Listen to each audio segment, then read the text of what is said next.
I think nowhere is it more pronounced, the gender gap in pay, than in athletics. All of our female athletes will, I think, be attuned to this conversation tonight.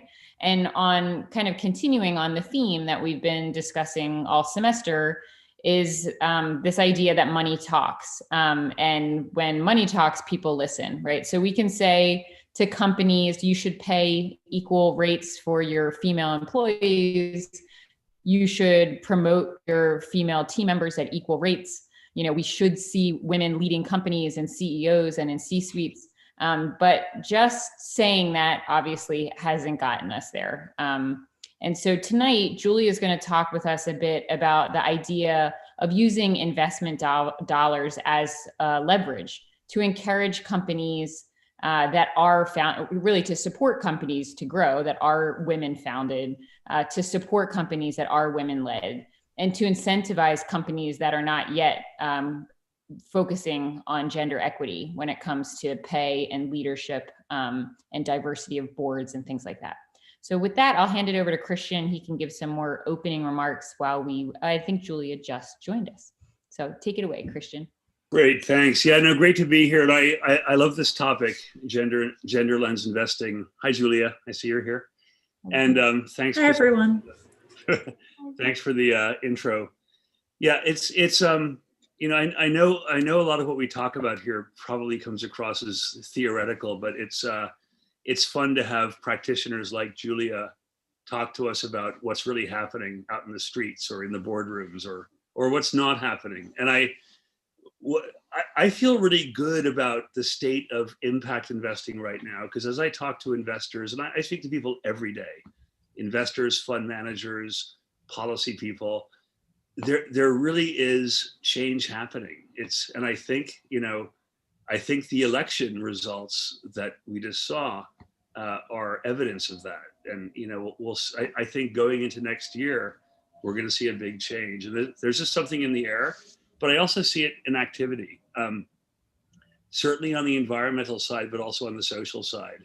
And I'm going to bring my, I'm going to do a screen share now of the PowerPoint. Here we go. And let me find the right way to do this. Slideshow. Hang on a sec. Play from the start. There we go. Yeah, so today's topic is gender lens investing. It's me, of course, and we have our guest speaker, Julia Enyart. And Julia works for, we'll tell you more in a minute. Today's agenda, I'm going to first just go over a quick review of the broad terms that we've used, because it's just important to have that as a foundation. And I think I'll talk a little bit about current events, and I'll invite Julia to comment with me on any of these current events we spoke earlier today. I'll talk a little bit about next term, the spring term, and then Julia will take it away and talk about her firm, Glenmead. It's a private investment firm in Philadelphia that comes out of a family office, a wealthy family. It was how they invested their money, and then they invited their friends to invest with them, and now it's open to anyone who has probably a very large minimum. I don't know what that is, but they're a great firm based in Philly. And they just came out with a gender report, so timing is perfect. And then if we have time, we're going to do an exercise.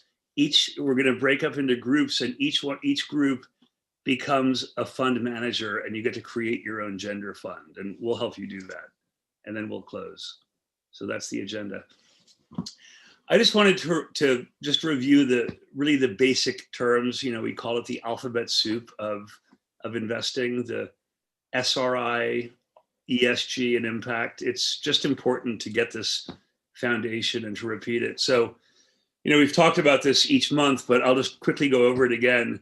You know, this whole sector of this kind of investing broadly started off being called socially responsible investing. And I put a bracket around S because it's also shortened just to be responsible investing. And that, again, we talked about it. It really came out of the faith-based investors like the Quakers.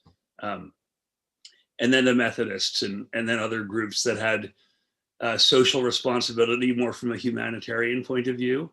And that continues today. That's still a very big sector. It's in some ways a growing sector. It's not just about faith-based, but it's about, like the UN humanitarian viewpoint, and like the SDGs. Applying SDGs to investing is socially responsible investing.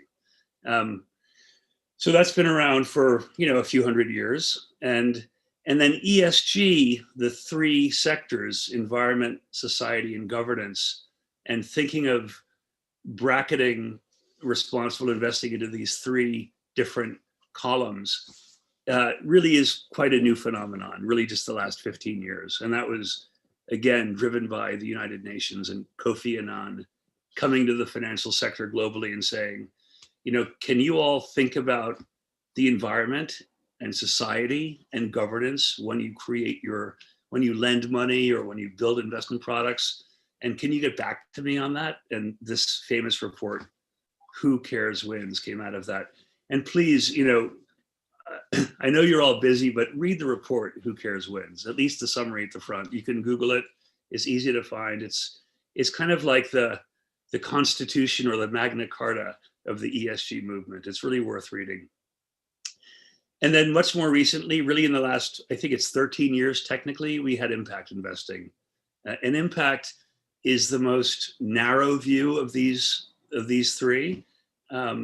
And it came out of the philanthropic sector. It came out of the Rockefeller Foundation, where the first decision is we need to make an impact to women's health or women's rights or gender or at large or race or whatever or environmental issues, and we're going to use investment capital to do that. So it starts with the impact, it then becomes the investment, but you have to have a return. So those are the three areas that we've been talking about. And this fall term, we focused on the S of ESG, the social issues.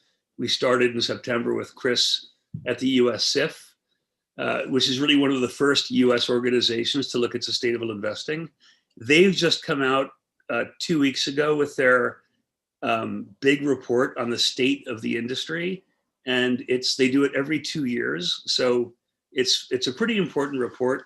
I'm trying to get a free copy for us for the class. They charge for it. Maybe we can get the Alderman Library to buy a copy or something, but I'll get back to you on that. But the US SIF report is worth knowing about. Again, it's just come out a few weeks ago. And in hearing from Chris, you got to see what it's like, or you got a sense of one big stakeholder in this industry is the foundation world and the research world, and that's a big area for future careers. If any of you is thinking about a career in the impact world, the whole foundation, field building, research, think tank world is definitely a very important part of the ecosystem. Then we heard from Mark Grovick, who is a venture capital and private equity fund manager. And he spoke about economic mobility through investing in private companies and then building them up and then selling them to big companies or bringing them public on the stock exchange and making good money doing it, but also having very meaningful impact on economic mobility through job training, access to jobs, better educational outcomes. And again, if you want a job in this sector, the private equity world, it's very competitive. But it's really exciting. And venture capital, it's more cowboy than private equity. You're dealing with early stage companies. One out of 10 is successful. 9 out of 10 don't make it. But it's a very exciting world. So that's another area. And then last month we heard from Morris Jones from LISC, and the CDFI world it's a non-bank financial institution, so it's kind of something between a philanthropy and a bank. It's and they create, as you remember, they create loans for the underbanked, and that whole kind of hybrid world is also growing quite quickly, and the CDFI business is booming right now. So that's another area to think about. And today we're going to hear from someone, Julia, who works at a private bank, a private asset management firm, kind of on mid-scale of size. So that's absolutely an opportunity. And I think Julia even has a few slides on what it's like to have a career in the sector. So we'll be specific about that. In the spring, we're going to pivot over to the environmental side of the equation and talk about different environmental issues as they relate to investing. And I hope to have a special session on governance as well. The G, I'd hate to skip over that entirely. So a few current events, things that happened in since we last spoke that I wanted to update you on, and Julia, jump in as you'd like. So the Department of Labor, we talked about this last time, ruled that it's not appropriate to look at ESG factors if you're the trustee of a retirement fund, an ERISA fund. And they didn't use it. They had very strong language initially when they wrote the new rule, and then they had the open period for commentary, and 95% of the comments were against this new rule. But they put the rule through anyway, and it's watered down, but it says you can only look at pecuniary issues as a trustee of a retirement fund when you're picking investments. Pecuniary meaning financial, and it's a funny dance they're trying to play. It's in my opinion, and the opinion of most of the people I know in the industry, environmental, social, and governance factors are financially relevant, very much so. If you have exposure to the oil sector and oil is going to become a stranded asset, that's financially material. So it's a weird dance they're trying to play, and it's what they've done is they've scared trustees into not being sure what they're allowed to do and not allowed to do, and everybody who's a trustee would rather play it safe. And so just the fact that the Department of Labor raised a question has put people into the corner. And what we expect after, January 20th, when we have a new president and a new labor secretary, that they'll reverse this rule. But it's just an annoying encumbrance. And I don't know, Julia, if you want to say anything more about that. Yeah, thanks, Christian. So I just Christian and I were chatting before this class. First of all, hi, everyone. I'll introduce myself formally in a bit. But I know when I was 19, 20, 21, I had no idea what a 401k was, ERISA, any of that. So just wanted to help paint the picture for the significance of this. I get the chance to work with high net worth individuals, which is over $5 million in our terms, as well as family offices, institutional investors, which include pension plans and endowments and foundations. So, there are trillions of dollars in pension plans, retirement funds. So imagine the first job you get after school. Let's say you're working for some really cool think tank or an international development firm or public policy or even sustainable investing. And then you find out that you don't have a 401k option that allows you to take ESG considerations into account. That would be frustrating, especially for someone who, many of you may also be values driven and really want to reflect your values in your investments. But also from a business opportunity, I can't work with pension plans right now in an easy way because there's just not clear legal kind of contractual guidance. So this is actually an area of research. And I know it might seem a little bit dry, but the outcome of this will either unlock or lock up trillions of dollars around sustainable investing that could move the needle on clean energy, affordable housing, racial equity, you name it. So it impacts a ton of really important issues. Yeah, thank you. Thanks, Julia. It's a really big topic. So the next, current event, obviously, is that we have a new administration coming to Washington in January. And, there are many aspects to that I think are wonderful. Well, and certainly it's all really good for this sector, for the ESG and impact investing sector, no question. A few bullet points, John Kerry is now named as a climate czar. I don't think the prior administration had one at all. And, John Kerry, what I know about John Kerry from this industry is he, together with his wife, Teresa Hines, founded Second Nature, which is a 25-year-old nonprofit, something like that works with colleges and universities. And I know has worked with the sustainability office at UVA. And what they do is they don't work with investments. They work with the physical plant of a university or a college. Like they work with helping colleges understand, renewable energy. Do you have solar panels on the rotunda? Probably not, but do you recycle your waste? How do you do it? Do you have food waste in the cafeteria? And they're really, really good at that. So so that's great news. Biden has already said he's going to rejoin the Paris Climate Accord on his first day in office. That's a really, really big deal. You'll learn more about the Paris Climate Accord in the spring, because that's when we'll talk about environmental issues. But the bottom line is that it was an accord. It was a multinational accord that was signed in Paris. There's an annual meeting for climate, and this 5 years ago it was in Paris, and they created this accord, a promise, and every country except for like now the US and I think, I don't know, the Congo have signed it. It's ridiculous that we signed it and then Trump pulled us out of it. And it's basically an agreement to lower carbon emissions over the course of time and to measure it, calculate it, report on it, and really do it. So we'll be back on track for that. Biden has also talked a lot about the carbon transition. What does it mean to transition away from fossil fuels to clean energy? That will happen.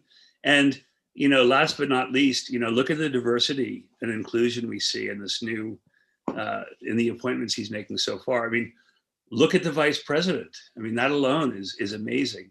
A woman of color.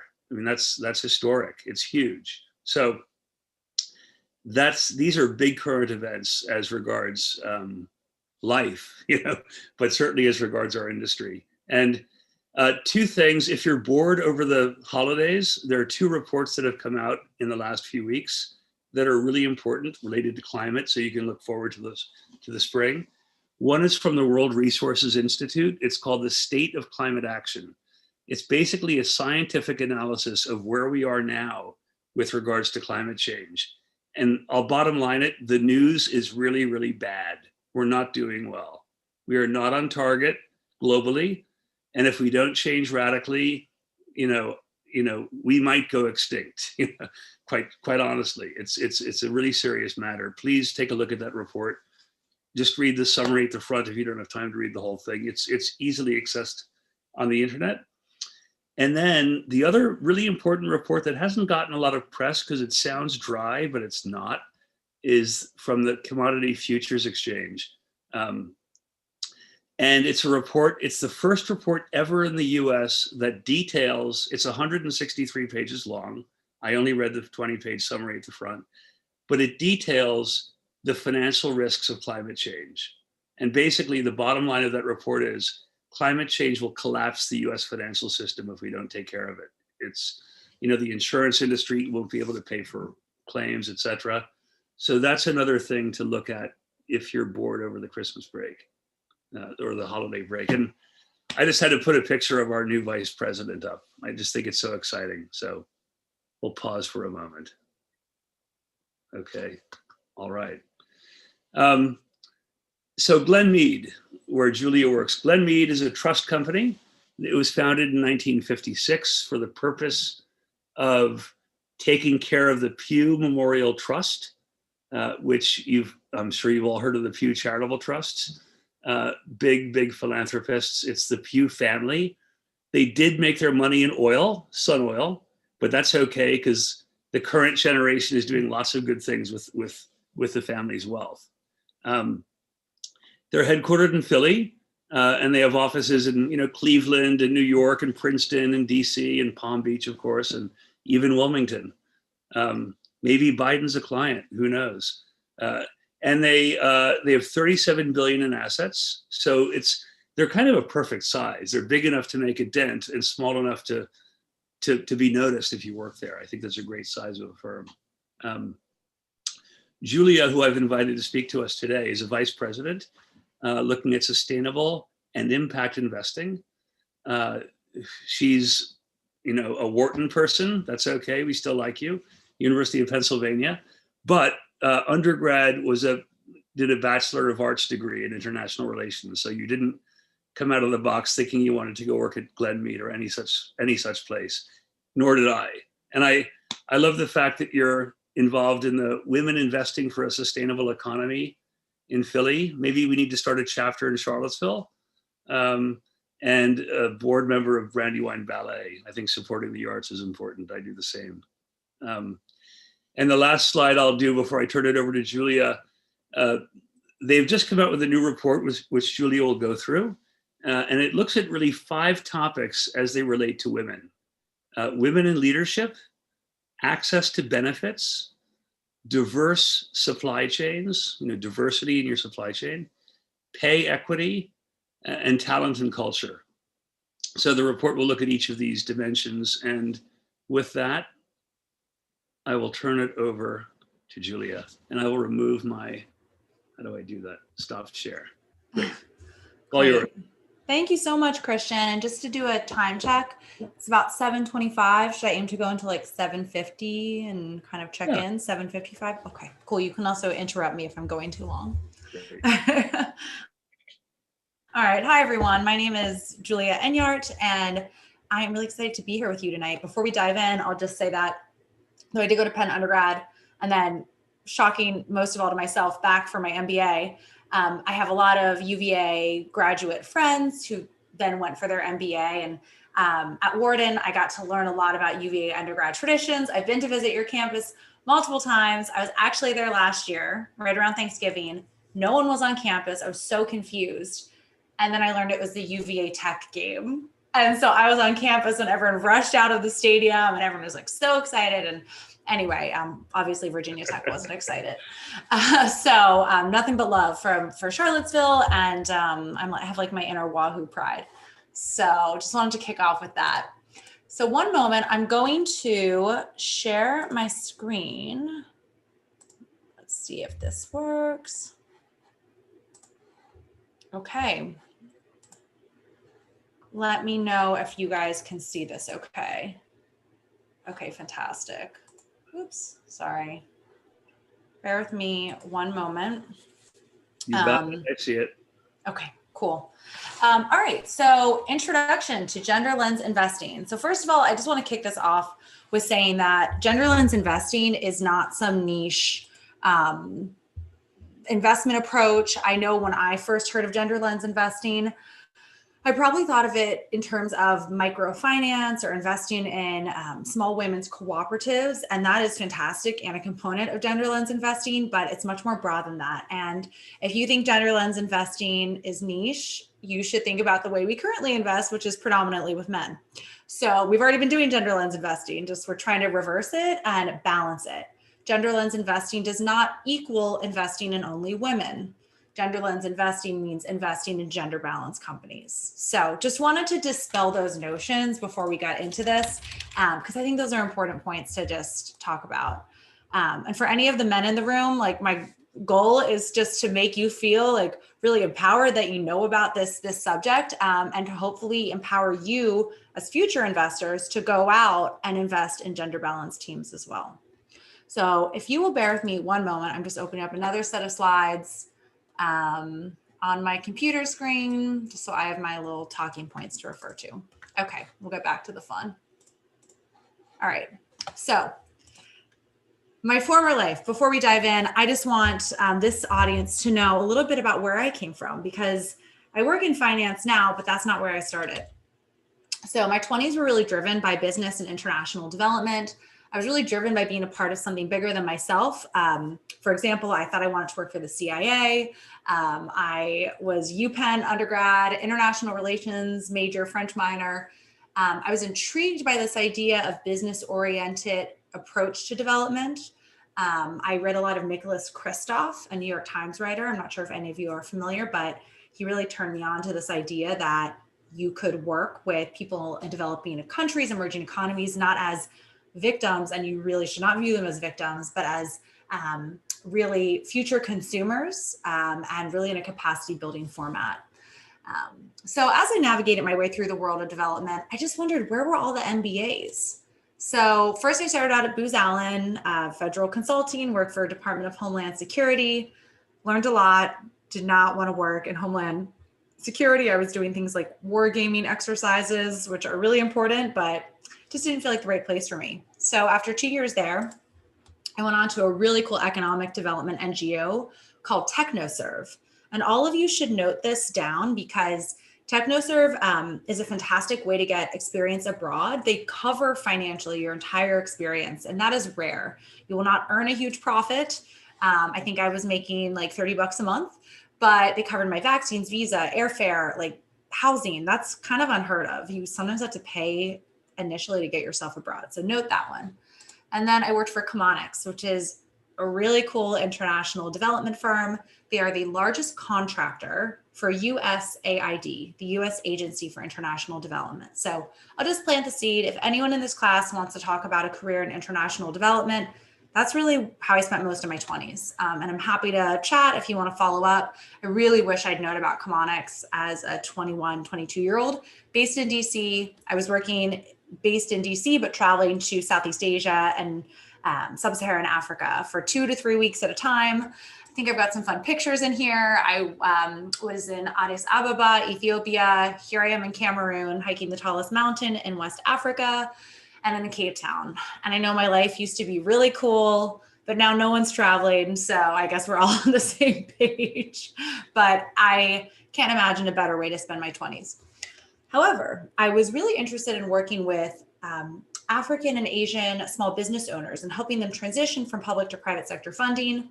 There were no MBAs in the room. I worked with really smart international development professionals, but no one knew the difference between debt versus equity.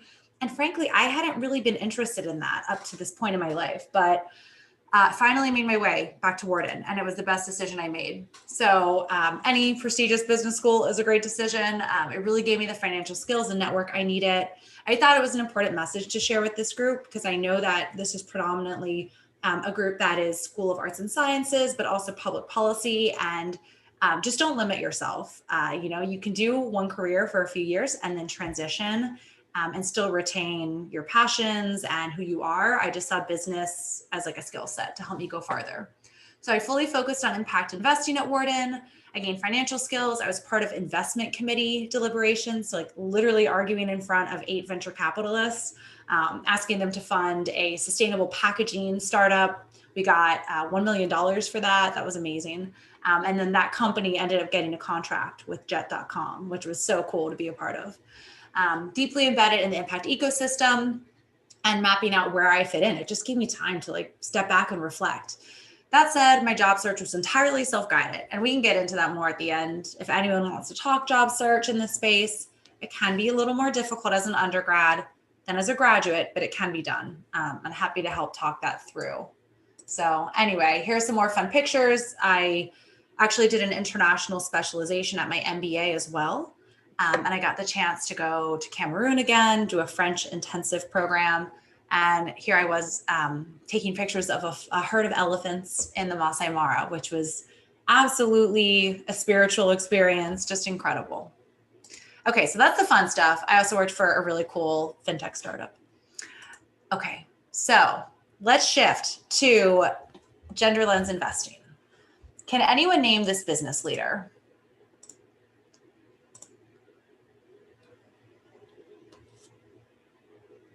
I actually have her name, I realize, on the page, so it's probably easy for you to guess. This is Jane Fraser. Can I just get like a show of hands who's heard her name before? Anyone? Okay. So Jane Fraser's name has been all over the news because she is the first female to lead a major US financial institution. And why did this only happen in 2020? Goodness only knows, but I'm glad we made it here. So I wanted to use this case study as an example of what gender lens investing can do. So I really wanted to take a look at Citi specifically and the role that gender lens investing has played in shaping the company's pay equity policies, firm leadership, and their potential to handle corporate risks. So on the heels of a lot of shareholder pressure in 2018, Citi actually became the first major US bank to disclose raw pay gap figures, and it wasn't too flattering. It revealed a 29% gender pay gap. Women in the room, that should make you mad. Men in the room, that should also make you mad because we should all be paid competitively. If you're a woman of color, that disparity looks even worse, which should make us even more mad. Citi did commit to closing that gulf and increasing women and minorities in leadership roles. I believe the exact figure is that they have set for there to be 40% of senior roles held by women in 2021, and for 8% of those roles to be held by Black employees. Obviously, a lot of room to grow, but they're setting metrics, which matters. Further, the bank promoted Jane Fraser to CEO in September 2020. Again, first woman to break this glass ceiling. While Fraser, who is a former Goldman Sachs banker and McKinsey partner, has her work cut out for her to boost Citi's stock price, analysts do cite her results-oriented approach, her deep knowledge of the industry, and potentially more empathetic approach than her male predecessors, which is proving extremely promising. So we have to ask, would all these structural changes have happened if there weren't gender lens investors behind the scene? And you may be wondering, what do they do? How do they actually affect these kinds of changes? So this case study really signifies the power of shareholder engagement. So gender lens investors used resolutions, their public shares, to demand Citi to disclose these pay gap figures, to commit to action. And this is kind of the opposite of divestment. With divestment, someone who's frustrated could have just sold Citi. Christian and I actually had a really good chat about this earlier today. There's this movement to, instead of divest, engage with the company. And gender lens investors really led these changes. So while you might feel good about this please. Yeah, I want to pipe in on that because it's such an important topic that we discussed earlier. And I want to make sure that everyone understands. When you own shares in a company and you don't like what they're doing, you can engage, because as a shareholder, you have the right to talk to the company. And the more shares you own, the more of a right you have. And if you own 2% of the company, the CEO will pick up the phone anytime you call. But if you divest, if you're like, you know what, I don't like Citi, I'm going to sell the shares, I'm not going to own them, the hell with them. You're walking away from the problem. You have no voice at Citi. So the first thinking used, like in the 70s, divest, just sell the shares, walk away. But Citibank, someone else will own the shares. It's not a big deal. I mean, it's not a big deal unless everyone divests. That's a big deal. So the new thinking is engage with the threat of divesting. Call the CEO, write letters, go to the shareholder annual meeting and speak up and say, if you don't do these things, we're going to start a divestment campaign, not just us, but everyone we know, and we're going to make it public. So I just wanted to underscore. It's a great point. I didn't mean to mansplain. I just wanted no, it's Christian. It's a great point. And I see clients coming in all the time saying, I'm so frustrated with how slow climate change or combating climate change is going. I want to divest from all fossil fuel. We say, okay, but then you're also divesting from ExxonMobil and Chevron. And some of these oil and gas companies are actually making pretty incredible investments in renewable energy and the transition. So they're all philosophical debates. My role as an investor is to be values agnostic, but it is also my role as an investor to educate clients and just talk through the pros and cons. So if any of you like philosophy, this is a really good space to work. So just to wrap up on this, as much as this feels like a very values-driven play, driven by morality rather, it's also value-driven in terms of value creation in companies. So what do I mean by that? So when you drive companies to improve their gender diversity and leadership, there are proven financial performance benefits you receive, and we'll talk about that. When you disclose and address pay equity, you also improve employee retention and customer retention because you're demonstrating transparency. And when you commit to transparent practices and good governance, you mitigate risks and potentially save yourself a boatload of legal fees. So just want to point out that this goes beyond morality, and there are proven financial benefits with this. And that's honestly a really good tie-in to the rest of my research. So here's an executive summary. Some of these statistics might feel a little depressing, but I'll make sure we end on a positive note. So as of 2019, women were earning 82 cents for every dollar earned by men. So that is just last year. This isn't the 1970s, just last year. That's an annual pay gap of $10,000. That's like a down payment, perhaps, or covering your house inspection fees, or maybe getting yourself like a fabulous European vacation or whatever. Compounded over the course of a career, women's pay gap can amount to nearly $500,000. For women of color, this is a pay gap of $1 million. While women in leadership metrics have been linked to financial performance, achieving real gender equity in the workplace requires a more robust scorecard. And we'll talk about that. Women in leadership, fantastic, a lot of benefits. What does that mean for you though? If you're a junior employee, mid-level employee, maybe not much.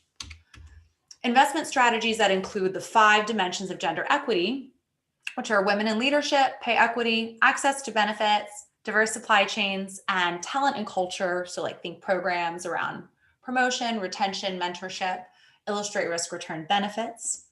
And then finally, you have the ability to apply a gender diversity thematic tilt to your portfolio across asset classes and harness shareholder engagement. What does that even mean? It means that you do not need a minimum of $5 million to invest in gender lens investing. I certainly don't have that much money, and I actually do in my spare time invest in gender lens strategies. So pretty powerful tool. Okay, so what is gender lens investing? I'm going to just paint this picture really broadly. It's investing for financial return while promoting gender diversity. So it can be applied in 3 ways. First application, access to capital. So this is investing in female entrepreneurs and women-led businesses, female fund managers. Again, kind of a depressing statistic, but in 2019, female founders raised only 2.8% of venture capital. While that represents millions of dollars, that is a paltry slice of the overall pie. Additionally, you could interpret access to capital as empowering women by investing in microfinance. So gender lens investing can happen in the US, but it could also happen in emerging economies. So you can hear about this in Africa and Asia, typically on that microfinance scale. Additionally, second application, workplace equity for women. I'm not going to go into tons of detail here because that's really what the rest of my presentation is about, but this is where I focus my attention. And then finally, products and services that benefit women and girls. So this is always interesting because when I present this third application, especially in quarantine, I have had a lot of women saying to me, oh, like what, like Lululemon leggings? Because they do improve my life in quarantine. That's not what I mean. Although I'm sure we all appreciate a good pair of sweatpants. So some of the examples I give here are 1, Ellevest. That is an investment brokerage firm. And it is a way with no minimum for a woman or man, but it's made for women to invest their money in alignment with the unique features of a woman's potential career and promotion curve. So women peak at their promotion, or excuse me, and their salary curve later in life. That may be for a variety of reasons. They may not be promoted as quickly, not because of merit, but because of institutional features. They may also take a break in their career for maternity leave. So Ellevest actually has an algorithm to account for the fact that you peak later on in your salary, but women also tend to outlive men. So it's accounting for more retirement money for you. So really interesting. And that's done so well. They just got like massive venture capital funding. Alliance just invested tons of money. Sally Krawcheck leads that. Another interesting one I like to mention is an area called femtech. So female technology that often focuses on health and education. So there's a company called Modern Fertility, and these are at-home fertility tests. This probably feels miles away for people, but in 10 years from now, you all are probably going to be high-powered CEOs. And for the women, you just may not be starting to think about children. And this really brings to home the ability to see if you can do family planning and really cuts out these prohibitively expensive costs of fertility. And, you know, you'll hear about celebrities doing fertility tests. It brings it home. And that has done extremely well. They've received tons of Series A, Series B, Series C funding. So if these issues feel too touchy-feely for you, that's too bad because there's a lot of money in it. And the other thing I should note is the money given to Modern Fertility was mostly by female-funded venture capitalists. So what is the difference between gender equity versus equality? I feel like I had been taught this concept so many times, but it just wasn't sticking. So I actually kind of liked this visual. Equality is treating men, women, and gender diverse people the same way, Whereas, equality, yes, treating men, women, and gender diverse people the same way. Equity is giving everyone what they need to be successful. So in the context of gender lens investing, it could mean seeking to bridge historical gaps in gender equality through policies like maternal care, resources like management training, programs that foster a culture that's generally more supportive of women.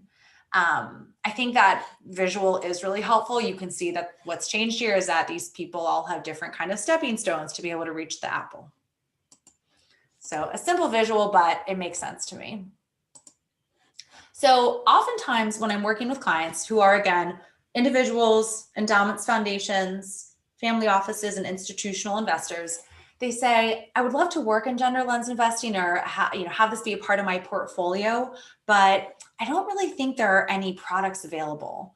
That's simply not true. So the last time this market was sized, and the public markets, what does public markets mean? Mutual funds, fixed income, ETFs. These terms probably sound really unsexy, but the truth is they're the most accessible for most of us, including myself. Private equity, you typically have to be extremely wealthy to get into.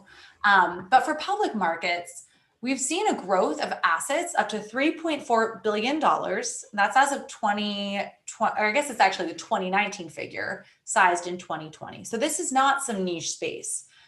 Something that might be interesting to know is that several products in this space aren't just narrowly focused on gender lens investing.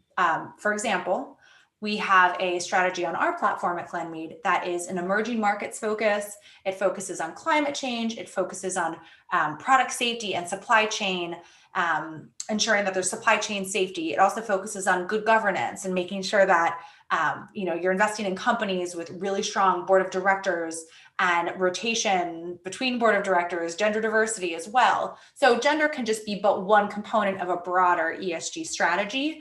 And I think that's a pretty common way you're seeing people invest. It's but one aspect of a broader strategy. And that's okay. We promote that as well. In the private markets, I don't want to ignore them. Honestly, there's some really cool stuff happening here. And we're up to a 2019 market sizing of 4.8 billion in gender lens strategies. So this would be the Ellevest and the Modern Fertilities of the world, but also much earlier stage startups, but a space to watch for sure. So why do investors care about gender equity? There's a growing evidence base, both academic and corporate, that show the value of women in leadership. I won't take you all through each of these studies, but there's so much research out there. We have found that diverse executive teams dramatically outperform homogenous teams. We have also found that there is a higher growth in sales, earnings per share, and return on assets in companies where women occupy 50% of leadership roles or more. And we've also found that gender balanced teams are associated with lower levels of risk. So one interesting study I like to share is that there have been a lot of gambling and poker studies that show over multiple games, over multiple days, over multiple weeks, that women gamblers tend to do better than men because they just won't take as many ridiculous risks. And that has actually been translated to the outcome of the recession in 2008, 2009. So again, it's not that men are evil or only take risks. Obviously, that's not true. It's just that these teams are so imbalanced. Like think 95% men, 5% women. You don't have any kind of really healthy resistance or tension in the room. And that can be translated to, in the recession, having people sitting around a table talking about, should we invest in these subprime mortgages? What are the risks? What could go wrong? So definitely a lot of interesting research there to show. So there is a lot of research as well that says, gender diversity in senior leadership and on boards is great, but gender equity requires a more robust scorecard. So I'll give you an example. You could have an energy company, let's say an oil and gas company based in Texas, that has a female president, but let's say she's governing over a company that is 90% men. Does that make your role as a woman in a mid or junior level position better? Or even as a man, if you don't have paternal leave, does that make your life better when you and your family start having children and you're trying to figure out this work-life balance thing? Probably not. So we really want to take a more granular, deeper view of what corporate features create true gender equity. In addition, we wanted to protect ourselves against risk. So at Glenmead, we embarked on research. And I've included some screenshots of some pretty damning articles. Barron's published just how gender equity focused is that fund anyway. This was heavily criticizing a gender lens strategy that, for example, invested in a snack food company that was led by a female CEO, but was heavily promoting obesity. And then another Wall Street Journal article, funds don't always vote for policies they publicly back. So this was also a very damning article on BlackRock and Vanguard, noting they may claim, or State Street, I think was referenced as well, they may claim gender diversity, but they don't vote their proxies, which is a very important tool of engagement, on anything related to gender diversity and pay equity. So when you claim your strategy has a gender lens, you're being held to a very high standard, and you should expect to be held under a microscope. So I always say that this space, sustainable and impact investing, is just as hard as investing, but actually doubly hard because you also need to achieve not just financial returns, but sustainable and impact. So some of the questions we asked: what would the dimensions of gender equity look like beyond women in leadership?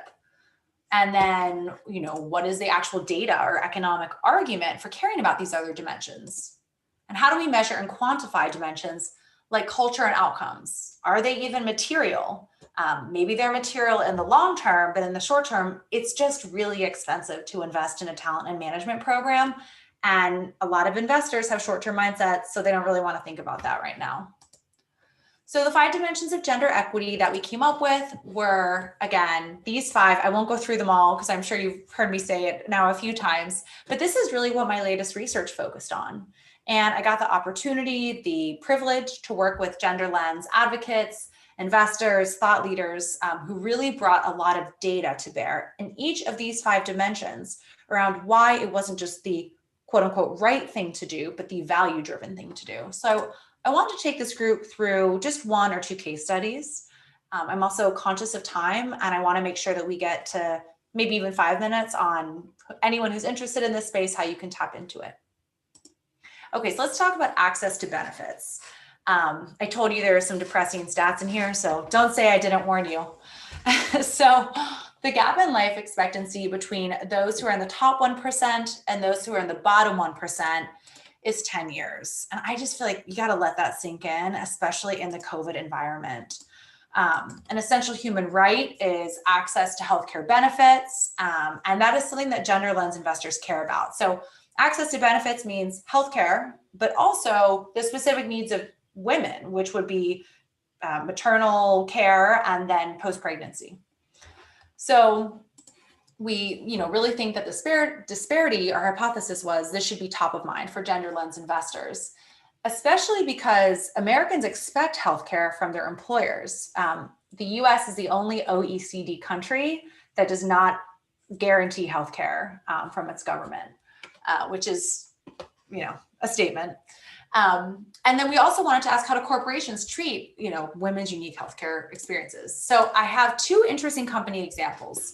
So first off, there's clear business value that we're seeing in offering parental leave, and that will be one example of access to benefits. That includes maternal and paternal leave. So Vodafone, major telecom company, issued global minimum maternity leave, for 16 weeks.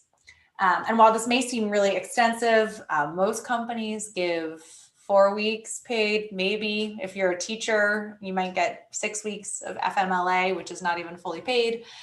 So 16 weeks is very generous. And they found that it led to massive worldwide cost savings of $19 billion. And why did it, lead to such savings? Because they were really taking advantage of not having to recruit and train new employees. And that was massive for them. So the cost of women who leave after they have a baby costs so much more, $47 billion, in fact. Likewise, Google, I guess now, Alphabet, increased paid maternity leave from 12 weeks to 18 weeks, cutting by 50% the rate at which new mothers were leaving the company. I'm sure you can all imagine, we're not human resources professionals, but that would be a massive cost savings. There's also a new area of research. I don't have this on here, but there's a fascinating New York Times article that shows that paternity leave can offer significant benefits to families, So fathers who take paternity leave are more likely to remain involved in parenting, to equitably divide household chores with their partners, and less likely to divorce their partners. So let's apply an economic lens to that. Why should we care? More equitable partnerships, more stable home lives also lead to a clearer path for greater equity in the workplace, also allow women to achieve their greatest possible promotion potential. So this just returns to the central thesis of my paper, which is it can be one thing to have a program or policy stated, but it is entirely another to have it enforced. And part of the job of gender lens investors is to really look under the hood and say, great, Google has maternity leave or paternity leave. Who's actually taking it? And so that's actually how gender lens investors might spend their time. That's part of their due diligence to understand how enforced is this, because we want to make sure you don't just state something, you're taking advantage of it. Similarly, talent and culture. I won't go into tons of detail on this just because I want to be conscious of time, but I will just say that McKinsey and Lean In have a really interesting 2019 Women in the Workplace report.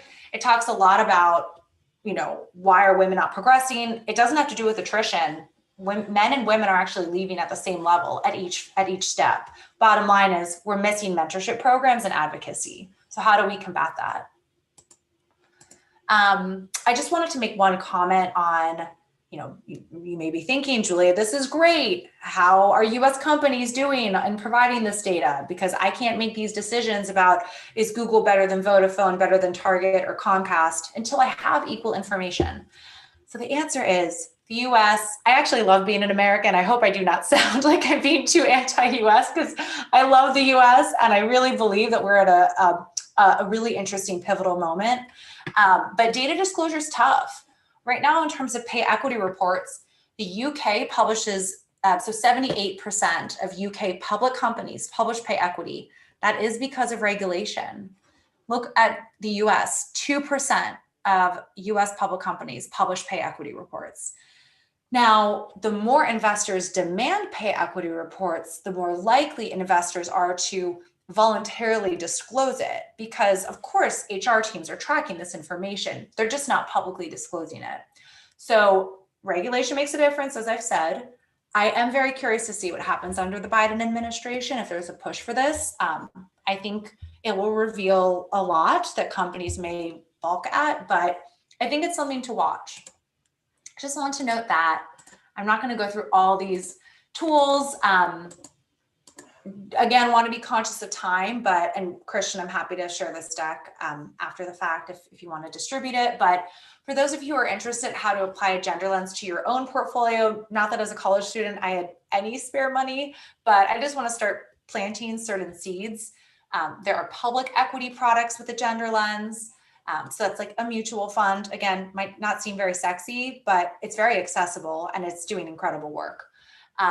I've listed shareholder engagement options, different tools you could use, and then fixed income. Again, not the most enticing tool, but I will just highlight municipal bonds. Never thought I'd be passionate about them. Really cool. They're investing in local, municipal, and federal governments. You can be investing in childcare and other support services offered by community colleges, cities that focus on the gender wage gap, city nutrition programs, just really interesting way to merge public policy and investing. And I know Christian and I touched on that earlier as well. I just want to pause for a second because proxy voting is something that you and I know a lot about, and it's a big tool we use, but I'm not sure that the phrase proxy voting is something that a lot of people understand what it is. Do you want to spend just 1 minute on that? Sure. So for every shareholder meeting, so there's typically an annual shareholder meeting. When you invest in a strategy, even if you're invested $100 in a multi-million-dollar strategy, you are considered a shareholder. And so you have certain proxy votes that you can submit every season, and you often get the opportunity to vote differently. These strategies that focus on gender lens will opt you in to any opportunity to vote in favor of gender diverse boards, issuing pay equity reports. So let's say the company is debating, should we add a female to our board, or should we add, just make sure we have a female on the slate of every board interview. There may be a proxy voting opportunity to vote in favor of that. So it's just a really powerful way to be a small investor, if you will, and still have your voice heard. The clients I'm working with, they're not individually voting their proxies. They are just choosing bigger strategies that do that voting on behalf of them. So it's pretty automated, but there's a lot of criticism of strategies that do not vote their proxies. And there are very large asset managers like BlackRock, Vanguard, and State Street who have come under a lot of fire for that. Yeah, it's been in the news lately. I mean, basically at the annual meeting of all public companies, if all shareholders have the right to vote, but as Julia said, like, I'm not going to go vote, I'm not going to go to the Exxon annual meeting and go vote, my 10 shares that I have in a mutual fund. But the big asset management firms who own lots of shares, because they're all pooled together in mutual funds and ETFs, BlackRock is a great example. I don't mean to be nasty, but BlackRock is out there stating that they're this really ESG focused and climate focused firm, and Brian Deese, who's just been rehired back into from the Obama czar, is now back in Biden's administration, but he was BlackRock's head of sustainability. They don't vote their proxies the way they say they will. They just vote along with the company boards. Like, oh, sure, you can have all male boards. Oh, sure, you can still, drill for oil in the Arctic Wildlife Refuge. They don't challenge the companies, and so there's a whole new. I mean, it's always existed, but it's growing right now. That asset management firms that actually confront company managements at the annual board meeting and say, actually, you know what? No, we're not going to vote in favor of your list of things. We're going to challenge them and say do differently, and it's a very valuable tool. So I just wanted to. I think it's a great point, Christian. Apparently, BlackRock just appointed someone new, Sandy Boss, who's mixing things up, and we'll see what she does. But pretty cool that Brian Deese was tapped for Biden's administration. Yeah, I think so. That's exciting. Apparently, in Obama's new book, Brian Deese is called the smartest man in any room. Like, apparently Obama just says he's incredibly intelligent. So great. It's on my reading list. So just want to wrap this up because I know that Christian has an exercise plan for you all. I just have here included some of Glenmead's research. I can follow up with materials in case anyone's interested. And, just want to note that there's plenty of other resources here if you're interested in this space. Again, just would want to reinforce this is not niche, fringe.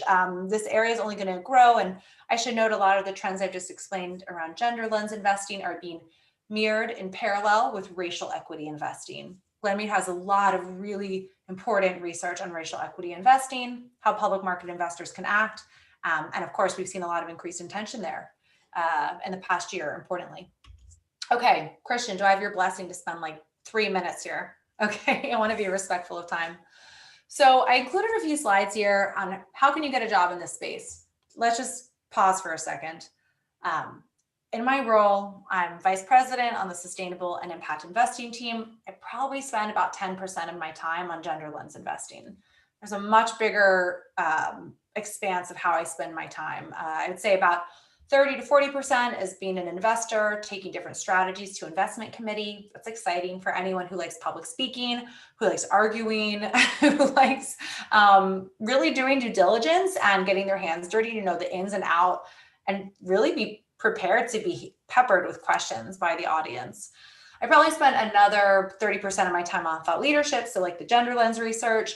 I'm currently doing a paper on what will the Biden administration mean for sustainable investing. So that's kind of cool. I've always been a research analyst in a very traditional sense. I was arts and science undergrad, but then I also get to do a lot of really interesting work, just collaborating with influencers, cool people. I just talked to someone who's doing a documentary on affordable housing in America, but like very accessible and hip and just like going to be a really knockout documentary. So you find yourself in rooms with people who are hybrids. And so I would encourage all of you to think about being hybrids, which means you should come to this space with a lot of different interests. And there's no one right job for you outside of school. I really mean that. I know it's anxiety inducing. I spent a lot of time talking to undergrads, comforting them and telling them that my 20-year-old version never would have thought I'd be in finance. So you always have time to pivot. The impact ecosystem is extensive and fragmented. So I work for an investment and wealth management firm. I did not know what those terms meant 4 years ago, but now I do, and that's okay. It's not rocket science. There's a lot of other parts of the impact ecosystem you can tap into. This is a survey from the Global Impact Investing Network, the GIN, which is a great resource. I use that heavily in my 20s just to get up to speed. But it just shows you the different organization types. This is from their annual survey, but I thought it was a really good snapshot of family offices, foundations, development finance institutions, DFI. So it's like the World Bank, IFC, those also do impact investing. Insurance companies, banks, blah, blah, blah, blah. You get the picture. There's a lot of different areas to tap into. You also need to ask yourself where you want to sit in the market. This is a very honest conversation. I thought I was going to be working in below market rate returns. What does that mean, Julia? So I thought I'd be working for a nonprofit with an impact venture arm. And while I might still end up there one day, currently I work in this dark blue risk-adjusted market rate returns. That means that clients come to us and they have a very high expectation. They want a competitive return. And I actually love working in this space. I do miss the extremely high impact opportunities that may be making a lower return, but are just so impactful. But I feel that by chasing these competitive financial returns with, yes, impact, you're contributing to this bigger thesis that impact investing is possible. So happy to talk about this. You also can jump around with the kinds of companies you work at. And then finally, I often am asked, what skill sets do I need to bring to the table? So I put together this slide and I just said top performers in this space are versatile. They bring diverse backgrounds. So I think personally that liberal arts candidates, public policy candidates are incredible fits for impact investing. So you do need to have a financial skill set. How can you get that? Through an MBA later on in life, gaining financial experience. So portfolio management, that would be maybe working for an investment management firm after school, asset management, working in private equity or venture capital. You could also, if you're really passionate about this, pursue your CFA. There's also something called an FSA credential, and that's run by SASB. Christian, I know you're familiar. I'm probably hitting everyone with a lot of acronyms right now, but just know this is a good reference page for you. And later on in life, you can get these whenever you want. People get their CFA in their 50s. It's not easy to, but I did take CFA level 1 and it was really, really hard. And it was a fantastic foundation. I took that after my MBA. You also need a clear commitment to social impact. So you could get that through a variety of reasons, nonprofits, foundations. I worked in international development, but you can see there's a whole host of ways you can gain this experience. What you can't do is be a traditional investment banker and then say, I think I want to get into impact investing, because no one's going to believe you. So I just want to warn you of you can't make that transition. You need to show you actually care about impact. And then operational experience. So working for a startup, volunteering to advise an early stage company. Again, if you're not interested in the specific part of impact investing that I do, that's okay. And I completely understand. You could work for an early stage company and then go work for an early stage venture capital firm. They would love to be working with people who've worked with startups. So the bottom line is you all have a million paths after college, but don't let any one of them feel self-limiting. And don't be afraid to make a pivot, because it's really exciting to bring all this multitude of experience to finance, and it gives you a really important perspective. So I'll pause there, talked a lot, and I went over my 5 minutes on this, but. Thank you. That was great. That was great. And I'm really glad you ended up with this kind of practical 3 slides on, what it's like to enter the job market in our sector. And I think you're right. Flexibility, you can't be like the Goldman Sachs investment banker and suddenly one day walk in and say, hi, I'm going to run a gender lens fund, because you won't be believed. But there is like a ramp into it, but it's absolutely. And I've said it, I think Mark Grovick, who is our second speaker, said, in 50 years, 90% of investing will be impact investing. And wow. And I think he's right. I mean, at first I thought, God, that's a bold statement. But if we don't act, if all our behavior doesn't become sustainable and resilient, we're at a tipping point with climate, with racial tensions, with income inequality, especially in this country. And it's not sustainable. If we don't change it, we'll collapse. So I think by definition, it has to become the majority of how we invest and how we use our capital. So anyway, 100%. yeah, thanks. I have, I'm going to bring my slides back. I have a little exercise, and we're going to break up into groups to do that, I think. Let me go back to my... Should we just, is there any questions out there for Julia before we do? Oh, that's a good idea. Let's do that first. You can pop questions into the chat or unmute yourself.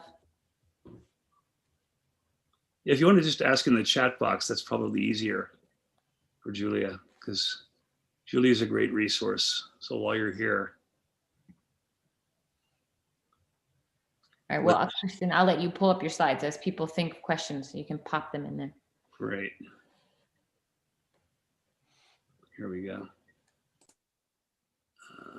Play from current slide. Great, so we did that. So I thought the exercise is this. We'll break up into maybe 4 groups or something like that, and each one of you gets to be a fund manager for the next 15 minutes. And your goal, the UVA endowment has decided to give you $1 million, and your goal is to come up with a gender lens investment thesis with that $1 million. And they're going to try out gender lens investing with whatever you come up with. And so the first decision you want to make is, which asset class do you want to work with? Do you want to look at the bond market, like municipal bonds? Do you want to look at stocks, US stocks, global stocks? Do you want to look at venture capital or private equity? Do you want to look at a loan fund like what Maurice does through a CDFI? So, or you could even have a blended, you could have a multi-asset class fund. You could do a little bit of each. So, pick an asset class and then write investment guidelines. And this only has to be 1 paragraph, maybe 4 or 5 sentences. And, we're going to invest in the bond market. We're going to look at municipal bonds, which are bonds issued by, cities and states. And the bonds have to fund projects that support women and girls through, And we're going to, I'm going to give you some more clues after this, but this is the idea. And then the question is, what's your investment guidelines? And then how will you measure and report the impact? Because as Julia said, it's one thing to say you care about gender lens. It's another thing to do it. And if you're an impact manager, one of the rules of being an impact manager, according to the GIN and other organizations that kind of police the impact world, is you have to measure it and you have to report it. So you've got to put your money where your mouth is. And coming to the GIN again is the Global Impact Investing Network. It's the nonprofit body that looks after the impact investing world. It gives us shape. It gives us guidance. And they have a tool called Iris Plus. Iris Plus, I'll just read this. It's the generally accepted impact accounting system that leading impact investors use to measure, manage, and optimize their impact. So it's really a tool set to help you understand how to measure and report your impact. Because again, you have to measure it, you have to report it. Otherwise, you're not really an impact investment. Proper use of the Iris Plus system ensures a minimum level of consistency in users' impact claims. So right, it gives you consistency. So if Bank of America and Citibank both say that they're the best gender lens bank, this gives you a level playing field. We're using the same data. It's calculated the same way. It standardizes the measurement system. It's easy for us to analyze the data if it's standardized. And it makes it easier for us to compare companies, which one we want to buy. So I have 2 pages of metrics. When it comes to gender diversity, these are the things that the GIN Iris system says you need to measure and look at. as I read these, think of any of these you might want to include in your own product description, your own investment guidelines. So, is there an anti-discrimination policy at the company or at the city whose bonds you might invest in? Does the city of San Francisco have an anti-discrimination policy? And you might buy their municipal bonds. What is the composition of the board of directors of the company or the town or whatever it is by gender? What is the composition of the target clients of this company or population if it's a city by gender? What, and this is a good one for a company. What is the composition of distributors of the products, like the sales staff by gender? And what are the earnings generated by distributors by gender? So, what is the earnings contribution of your female employees versus your male employees? What percent of promotions went to female employees? I'll go to the next page. Is there a fair career advancement policy? I don't think I ever worked for a firm that had a written career advancement policy. Maybe it's a 2020 thing, but there should be, and it should be fair. Is there a fair compensation policy? Again, it should be written. Is there a fair dismissal policy? Is there a fair hiring and recruiting policy? And what is the gender of the founders of the company? That's especially interesting in venture capital and private equity. So, yeah. So the idea, and I think you all got this presentation in advance, but I can. The idea is to spend, I don't know, you can spend 5 or 6 minutes writing up a set of investment guidelines for a gender investing portfolio of your choice. So I'll stop the share. And if we could break up into groups. Yep, I'm going to open up the rooms right now. So they should all have the ability to hop into a breakout room. Great. I'm not going to join one since.